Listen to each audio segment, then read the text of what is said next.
everyone. I hope you're all doing well. If you happen to be on the Eastern Seaboard, welcome to Earthquake Country.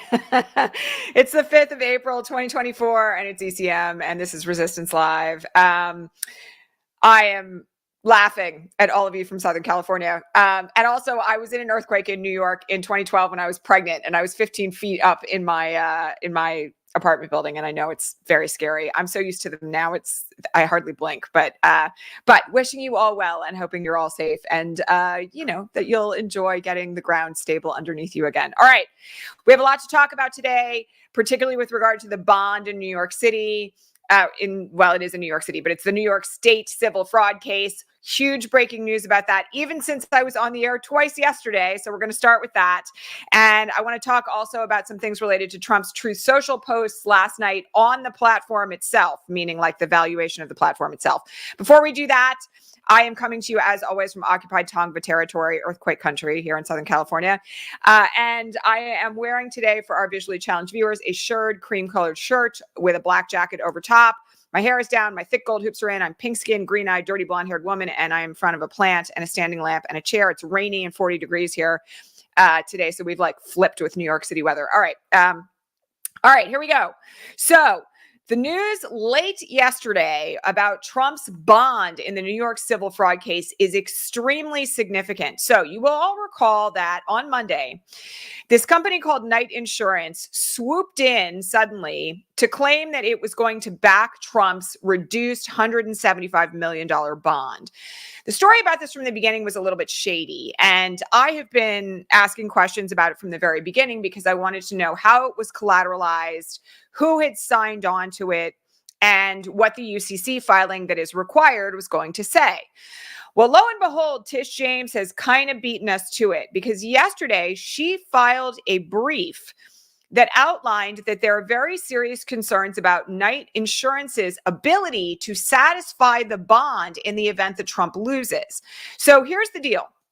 Under the bond regulations, apparently, a company that puts up a bond can only put up a bond that is valued at less than 10% of its reserves.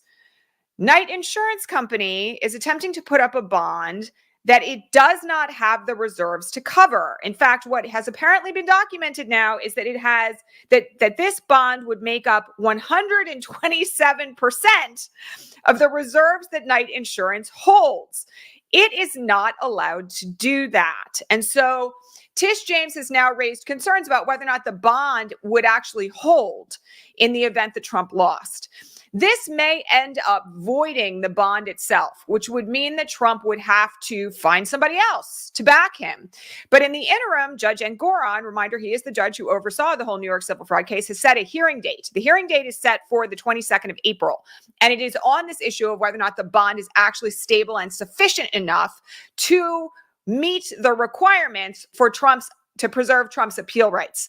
Now, there are a couple of people on the Patreon feed. Reminder, if you have questions, you can subscribe at patreon.com/resistance live for as little as $2 a month. That's less than 10 cents a broadcast. You get to ask me questions in advance of every single broadcast. This morning over on the Patreon feed, there were some folks who were like, oh, does this mean he's just gotten himself another 10-day delay? No, that actually doesn't mean that that's the case. But Tish James has the right to test the viability of this bond. And this, I will just tell you right now, I don't think this was intentional on Trump's part. I think he's desperate. I think he doesn't have any money left. And I think he found this weird Trump supporter insurance CEO guy who swooped in and was like, we'll insure that bond, when actually the company doesn't have the reserves to do it. So this is a very curious state of affairs. And my suspicion here is that Engoron's going to look at the details of this and be like, you better find somebody else. Now, one of the things that I want everybody to be aware of is that, again, this only concerns, I feel like I have to repeat this every time we talk about this bond. This only concerns the bond to secure the appeal. It does not concern the totality of the judgment, which still stands at $500 million. All right. This is just merely a $175 million bond that, if Trump loses on appeal, would go instantly to the state of New York. All right. So again, this is really sketch. And I have been feeling that way since it came down, including with the interviews with the CEO of the company who certified it, which were really bizarre. oh, I know I voted for Trump, but I don't know him personally, but I just randomly decided to give him a call and ask him if we could certify this bond. What? It's really odd. And so we're going to have to see what Judge Engoron does with this. And, I'm also just going to mention here that it is a requirement by the appeals court in New York State, that any bond be sufficiently collateralized.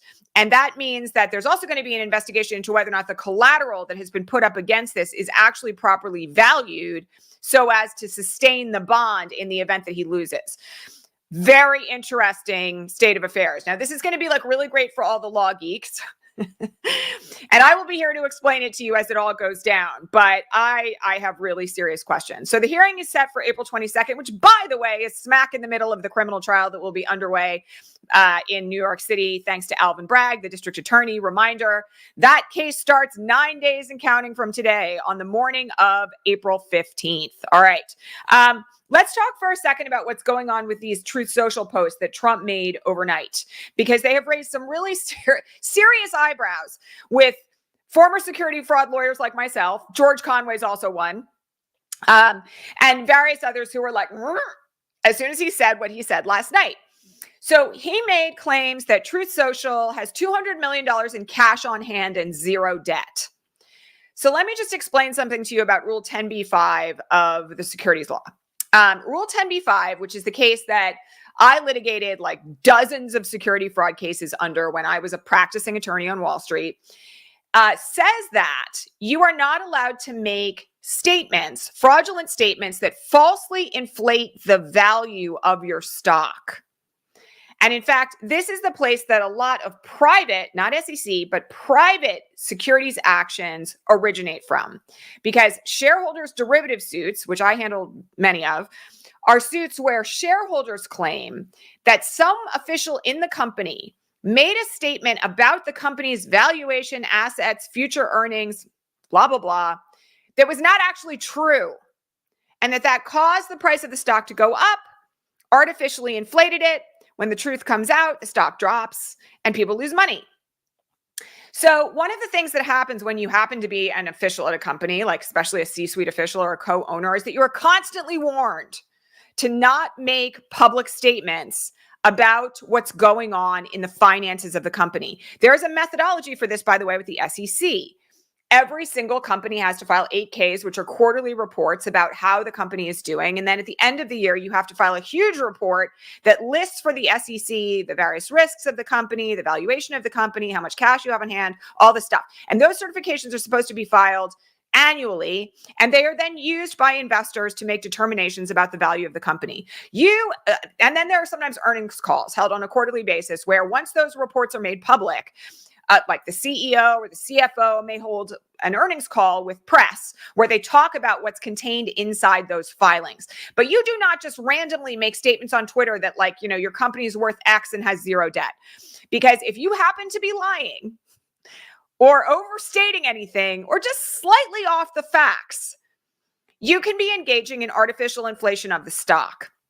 So one of the things that I will just say here is that Trump is a serial liar. We all know this, right? He is incapable of not, I don't know exactly how to put it. He's incapable of stating the truth. And so the second that this happened, and I was not alone in this, George Conway did it too, others did it too, people were like, I'm not so sure about that. And then there were other people who were former CEOs of publicly traded companies, and even IT guys from formerly traded public companies who were like, wait a minute, we were put through a whole FINRA training on this, on why we are not allowed to go out and make public statements about the finances of the company, let alone on social media. I'm also just going to point out that Elon Musk was investigated by the SEC and forced to pay a huge fine simply for going on Twitter before he owned it and saying that he was considering taking Tesla private. That's how fast these things can go down. Okay. So this is very, very questionable at the moment. And I just want everybody to really understand that this is one of those situations where, it kind of sets your hair on fire if you understand anything about how securities fraud works. And this morning, George Conway is out there posting on Threads the URL to file complaints about questionable conduct on the SEC's website. So you can feel free to go ahead and do that. Would you care to? All right. I'm just going to say one other thing here. I want everybody, excuse me. It's really cold and wet here today. Damp. I want everybody to be really aware as well, because once again today, I'm seeing like these naysayers here on the feed. Oh, nothing's going to happen. Oh, he's totally escaped accountability. I just have to point out again, okay? And there's more news on this morning because there's more accountability coming for him, that he's already been found liable for $500 million in damages in the New York civil fraud case. He's on the hook to E. Jean Carroll for $93 million. We have his first criminal prosecution involving 34 Class E felony counts starting a week from Monday in New York City. Then on top of that, we've got the situation in the DC circuit. It's not really the circuit, the DC District Court, where that case is on appeal to the Supreme Court, and the oral argument on presidential immunity is being held on April 25th. Okay. We have a huge number of things coming down the pike just in the next 3 weeks. So anybody who's out there saying he's completely escaped accountability really doesn't understand what's happening right now, because where we are right now is like moment after moment after moment after moment after moment of things happening to him that could potentially not just decimate him financially, but land him in prison. All right. So nobody should be thinking the whole story is over, because I will just tell you right now, I think by the time we get to June, we're going to have a criminal conviction in New York City. And we will have to see what happens next, because I have real questions about what the RNC is going to do if he's, been convicted of a whole slew of felonies before we get to the Republican National Convention. Okay. I want to talk for a minute about Jack Smith and Judge Cannon, because part of the emergency broadcast yesterday afternoon was talking about this ruling that came down from Judge Cannon on the issue of the Presidential Records Act. And it was a really bizarre ruling, to be honest. She refused to grant a motion to dismiss, but simultaneously said that she wasn't going to eliminate it as a defense. And then she also made this strange statement about how she wasn't going to rule on the jury instructions that she herself had demanded be submitted, because it was too early.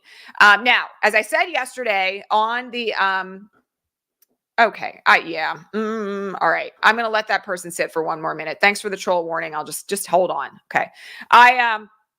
I want everybody to just be aware that there has been a big split in the legal community right now, from the standpoint of, where is the troll? I'm going to get this person. All right, fine.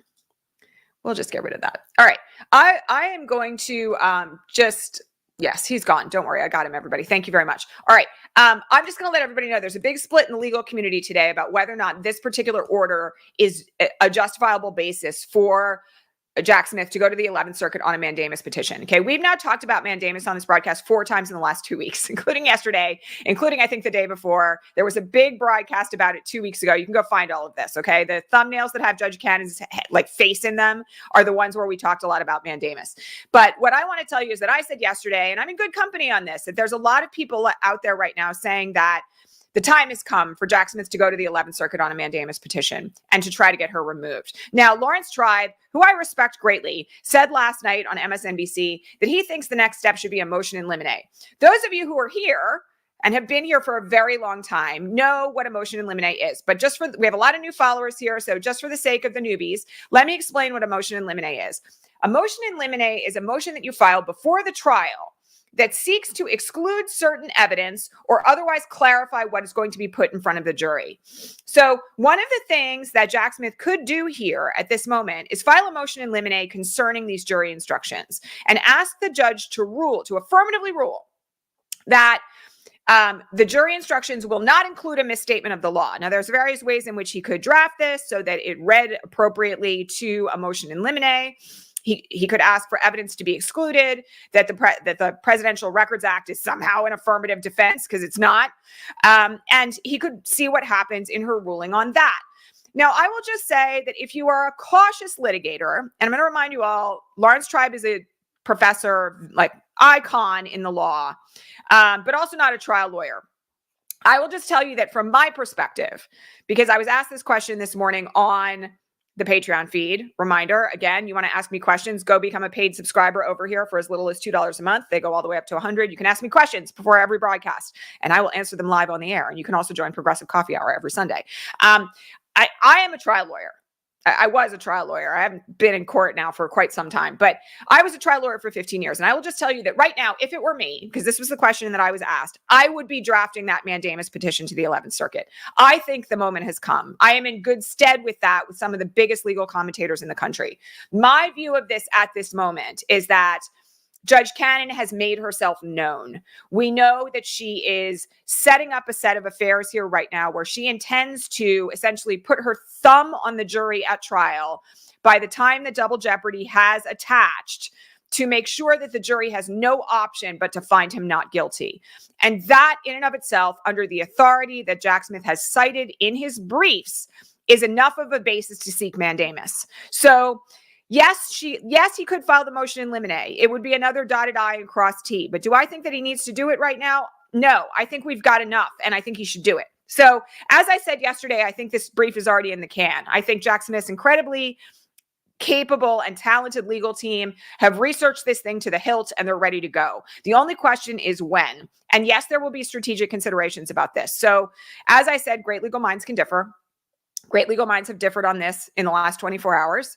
And, that's one of the things we lawyers like to do. We like to debate these arcane ideas of law and strategy. But I will just advise you all that it could go either way. He could file the motion in limine, or he could go straight to the 11th Circuit. I personally think he should go straight to the 11th Circuit.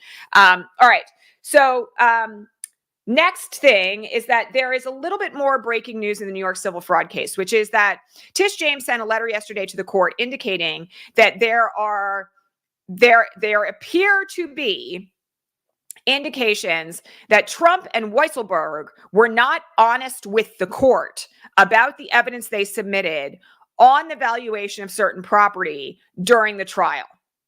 Now, where this goes next is anybody's guess, but the special master, not the special master, the receiver who has been assigned to manage the Trump organization, all of its assets, all of its day-to-day operations, has apparently found some documents that were not submitted during the trial that indicate that even in the process of submitting evidence of the trial, they were defrauding the trial about valuation. Nobody should be surprised by this. But again, this is one of those things where, we will have to see what Judge Engoron chooses to do about this as well. So that news almost flew under the radar yesterday because there was so much other breaking news. But there's still a lot going on in that New York civil fraud case, even though we already have a judgment entered and Trump's trying to get going on an appeal. Okay, we spent a fair amount of time on yesterday's broadcast talking about jury selection in New York City and how it is likely to go.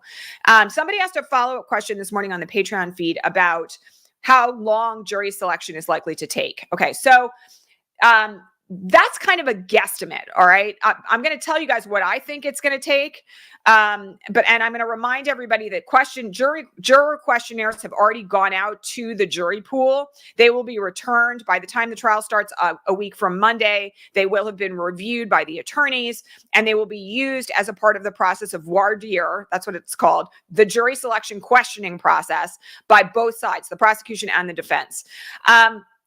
Seating a jury in complex, high-profile cases takes a little bit longer than it takes in an ordinary case. In an ordinary case, you would expect a jury to be sat within a couple of hours. In a case of this significance, it would not be surprising for it to take a few days. So if jury selection starts a week from Monday, we probably will have a jury sat by sometime on Tuesday, maybe on Wednesday. And that would mean that we would expect opening arguments to start Thursday or Friday of that week. Okay. So it is going to take a little bit of time. I don't want anybody to think that it's going to be same day, but it might be. They might have enough information from the juror questionnaires to be able to seat a jury very, very quickly. And again, I have to remind everybody that the voir dire process here is likely to be far more detailed than it is in an ordinary situation, just simply because of what's at stake, the amount of press coverage that, and there's going to be jurors who aren't going to want to sit on this case at all and are going to make a pitch to the judge for why they shouldn't. And then the parties are going to have to be very cautious because there may be some people who are going to try to weasel their way onto the jury. Now, there are protections built into the system for that. I discussed all of that yesterday. You can go watch yesterday morning's broadcast. But I do think that we will have a jury sat at the absolute outside by the end of the week of April 15th. And then we will be off to the races with evidence. All right. So that's my prediction. Again, I got to remind everybody, litigation is inherently unpredictable, but that's my bet. All right. Let's see. Other breaking news about Donald Trump is that he is now being ordered to be deposed on the same day that his criminal trial starts in New York City by the Delaware Court of Chancery, which is a court in equity that deals with disputes about corporations that are founded in Delaware, because there is litigation between the founders of Truth Social and Donald Trump over the fact that Donald Trump is trying to screw the co-founders of Truth Social out of their fair share of the stock going public. So now, this morning, it was announced that the DC Court of Chancery is ordering him to be deposed on the 15th of April. Do I think that deposition is going to go ahead because of the conflict with the criminal trial? No. But I just want to point out here that we are now back to back with Trump's trial schedule, depositions, oral argument in front of the Supreme Court on presidential immunity, requirements for various things related to the New York civil fraud case. I mean, it's going to be a nonstop April. And I'm really glad you're all here. I'm going to be here to try to explain it to all of you on a daily and probably multi-times a day basis. But people better buckle up, because it's going to be really hard to keep track of all of this. And also, I know you all are going to have just an enormous number of questions about what's happening on multiple fronts here. So, by the way, this is a good moment to tell you, if you have not yet subscribed to this channel here on YouTube, please do that and give this broadcast a thumbs up. Because if you subscribe and you hit that bell notification, you're going to know every single time I go live here. All right. Okay. So that's coming up on the 15th, along with the beginning of the criminal trial. I don't think the deposition is going to stick, but the order to be deposed in that trial is going to be not very far off. All right. Somebody asked a question about whether the co-conspirators in the DC Circuit January 6th case are ever going to be indicted. So again, I know we've got a lot of new viewers here, a lot of new subscribers on the YouTube channel and over on Patreon. So let me just explain to you what appears to have been the strategy of Jack Smith in deciding only to indict Donald Trump in the DC District Court for purposes of January 6th and the fraudulent elector scheme. Essentially, what appears to be the case is that indictment was incredibly streamlined, and it was streamlined so that the case could be brought to trial in advance of the November 2024 election. I personally think this was a very smart choice on the part of Jack Smith, because the more defendants you have, the more complicated the case becomes. And it is an opportunity for people to delay ad nauseum. Okay. Here, yes, we have had a delay because of the presidential immunity issue that's been elevated to the Supreme Court, but that's going to be resolved by the end of June at the latest. If we had multiple defendants, I mean, here's a good example. You think about what's happened in Fulton County, okay? Like Mark Meadows asked for that case to be removed to federal court. Northern District of Georgia said no. Then he appealed it up to the Circuit Court of Appeals. They said no. Then he tried to appeal it to the Supreme Court. The Supreme Court said nada. Goes all the way back down to the court in Fulton County. And now he's trying to find another way to not have to go to trial right now. He's just one of more than a dozen co-defendants in the case that's pending in Fulton County. All those other co-defendants have made their own flurry of motions since those indictments dropped. So if you're a prosecutor, and prosecutors have what's called prosecutorial discretion, they get to make decisions about how they're going to prosecute and when. You would consider the fact that prosecuting Donald Trump first, particularly in light of the looming November 2024 election, and doing it with him as the only defendant would be a strategically smart call, okay? But does it mean that investigation is done? Hell no. And in fact, we already know that investigation is ongoing by Jack Smith. They are continuing to investigate all sorts of things related to January 6th. And there is a strong possibility, in fact, I would call it a virtual certainty, that once this trial is over, there will be additional indictments to drop on co-conspirators. All right. Because one of the allegations that's made against Donald Trump in that case is conspiracy. Well, there's a bunch of conspiracy counts, but one of them is conspiracy to interfere with rights, conspiracy against the United States, right? Conspiracy to interfere with rights is the conspiracy to interfere with the rights of all the Americans who voted for Joe Biden. So there will be at some point additional indictments to drop. And I don't want anybody to consider it to be thinking that there's a possibility here that all of those people who were co-conspirators, many of whom are also named in Fulton County, are going to get off scot-free. Okay, so just sit tight on that one. Again, I have to remind everybody, Watergate took 10 years to prosecute from start to finish. So, we're 3 years and a couple of months in from January 6th. And, we have a long way to go, a long way to go on this. Okay. I always like to leave you guys with some good news. So this morning, the new jobs report dropped. And yes, I was watching this yesterday because I was convinced that, like once again, Fox News and all the economic stations were going to undercut this. And lo and behold, they did. So the jobs report is out this morning. Once again, we have skyrocketing new jobs. That means as of this morning, Biden has added 15 million new jobs since he took office. Okay. The unemployment rate is at 3.8%. It's been there for the last 26 months. And that is the longest streak of unemployment under 4% in 50 years. Okay. So the stock market is hitting records like on a daily basis right now. The jobs report is excellent. And I just want to remind you all of like where we were 4 years ago. Because you can go look at like the stock market charts on all of this and it's like straight down. Why? Because of the pandemic. Joe Biden took over, almost 1 million Americans had died of COVID. We were in a situation where the economy was in the toilet. And here we are 3 years later with like incredible recovery, like a recovery to rival FDR. And, I know that because of trauma and all, we talked so much about this, all the unprocessed trauma of the pandemic, many of us have not yet come to terms with what we experienced during that time. And that is resulting in a kind of malaise of a lot of Americans feeling like, yes, the economy is good, but I'm not feeling good. Right. And that's about trauma. That's about like where we are, the threat of rising fascism, everything that happened during the pandemic, the PTSD hangover from the Trump administration, and the current moment, which is like anything but calm. But I do think that we've really got to kind of like keep an anchor in the fact that the Biden administration continues to serve the American people in really significant ways.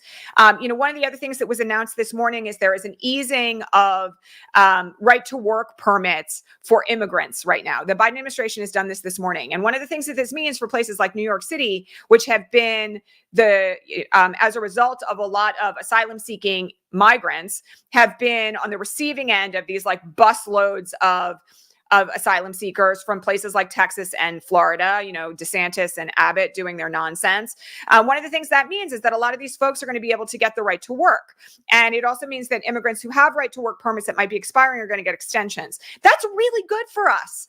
It means that, immigrants who pay taxes, even if they are not documented, immigrants who are here, who have employment, again, these are the people who make the country run in many ways, right? I mean, like I know from living in New York City and I know from living in Southern California that like whole industries would fall apart were it not for people coming over the border seeking employment. And, by the way, all the stats for those who are inundated with the Fox News propaganda, all the stats show that people who come over the border and come into the United States to seek a better life commit crimes at lower rates than Americans. So I'm really excited about all of this. I'm very excited about, where we're going from the perspective of what the Biden administration continues to do. We also had great breaking news this morning and last night that Israel has now opened up 3 new channels of humanitarian aid, thanks to that conversation that Biden had yesterday with Netanyahu, which Kamala Harris, we now know, was also on. Again, there's no backing down. The Biden administration said yesterday they were very glad about the development, but their position stands that the future and the future support of the United States depends on a ceasefire. And so that's progress, right? I think it's very significant progress, and I'm interested to see what happens next.